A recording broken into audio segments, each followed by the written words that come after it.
আজকে দেখাবো সাঁওতালি বশীকরণ তন্ত্র। ঠিক আছে? চলুন কি আছে না আছে দেখানোর চেষ্টা করতেছি। আজকের কিতাবটা রিভিউ দেব, এটা সম্পূর্ণ পিডিএফ ফাইল হবে। আবার আগ থেকে বলে রাখি, অনেকে আমাকে প্রশ্ন করে, "ভাই পিডিএফ হবে নাকি সরাসরি বই হবে? সরাসরি বই পাঠাইতে পারেন?" এরকম বিভিন্ন ধরনের কথা বলে। তাই আমি আগেই বলে দিই পিডিএফ হবে এটা। ঠিক আছে? যেটা সরাসরি বই হবে সেটা বলে দিই সরাসরি বই হবে। আর যেটা শুধু পিডিএফ সেটা বলে দিই শুধু পিডিএফ। দেখেন, সাঁওতালি বশীকরণ তন্ত্র। ঠিক আছে? দেখেন তারাচাঁদ দাস অ্যান্ড সন্স। তো এটা ফোকাস কত সালে বিস্তারিত দেওয়া আছে, আমি একটু দেখি ফোকাস আসেনি। লেখক কে, কোথায় প্রকাশ হয়েছে সব দেওয়া আছে বিস্তারিত। তো আমরা একটু দেখি। আহারে লাইব্রেরি কলকাতা, এটা কলকাতার ফোকাস। আমরা একটু আরও দেখি। দেখেন এখানে সূচিপত্র দেওয়া আছে, বশীকরণ আছে, বান আছে, শর্টকট আছে, জিরাফরা আছে, জারণ আছে, বিভিন্ন ধরনের কাজ আছে। কাজগুলো আপনারা দেখতে পারতেছেন। আমি আরও দেখানোর চেষ্টা করতেছি। এটা সম্পূর্ণ পৃষ্ঠা কত সেটা দেখে আগে, তারপর দেখাবো বিস্তারিত। ঠিক আছে? বিভিন্ন ধরনের মন্ত্র আছে, বিভিন্ন ধরনের কাজ আছে। এক কথায় কিছু কাজ শেয়ার করব আপনাদেরকে। তবে এখন আমরা একটু দেখি লাস্ট পৃষ্ঠা কত সেটা দেখি। তারপর আমরা বিস্তারিত নিয়ে আলোচনা করব, হ্যাঁ? এটার প্রায় পৃষ্ঠা আছে দেখা যায় ১২৮ পৃষ্ঠা টোটাল।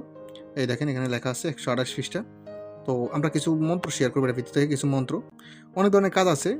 বলতে গেলে ভিডিওটা বড় হয়ে যাবে। আমি বড় করতে চাই না। আমি শর্টকাট কিছু কাজ শেয়ার করব, দেখাবো। তাহলে আপনি বুঝতে পারবেন। ঠিক আছে? আর এই পিডিএফটা প্রয়োজন হলে ইমো, হোয়াটসঅ্যাপ নাম্বারে মেসেজ করবেন। ইমো, হোয়াটসঅ্যাপ নাম্বার স্ক্রিনে দেওয়া আছে। দেখেন, একটা মন্ত্র শিখাবো এই কিতাব থেকে আমরা আজকে আপনাদেরকে, হ্যাঁ? কি শিখাবো দেখি।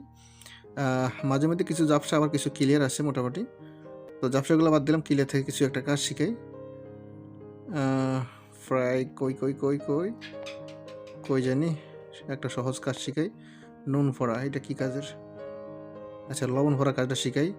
নুন সিন্দুক নুন, এ নুনকে ফোরে ঈশ্বর মহাদেব ফোরে, ঈশ্বর মহাদেবের আজ্ঞায় গুরু ফোরে, গুরুর জ্ঞানে আমি ফরি, এ নুন ফোড়া দিলে ঠাইয়ে করিবি বস, কার আজ্ঞে কাউরে কামাক্ষে মায়ের আজ্ঞে, কার আগে হারের জি চণ্ডীর আজ্ঞে, অনুষ্ঠান তর্জনী অনুষ্ঠ ও তর্জনী ও বৃদ্ধা এই তিনটা আঙ্গুলি দ্বারা সর্জন লবণ উঠাইয়া লইয়া ৩ বার মন্ত্র পড়ে ফু দিয়ে প্রাণপূর্বক পেট কামড়গ্রস্ত রোগীকে খাওয়াইলে সাথে সাথে ভালো হয়ে যাবে। বিস্তারিত আরও অনেক কিছু আছে। তো আমি আর এই ভিডিওটা বড় করতে চাই না। আরও বিভিন্ন ধরনের কাজ আছে দেখা যাচ্ছে। এটা কি কাজ দেখি, আরও অনেক কাজ আছে। তো ভিডিওটা বড় করলাম না, কথা এতটুকুই।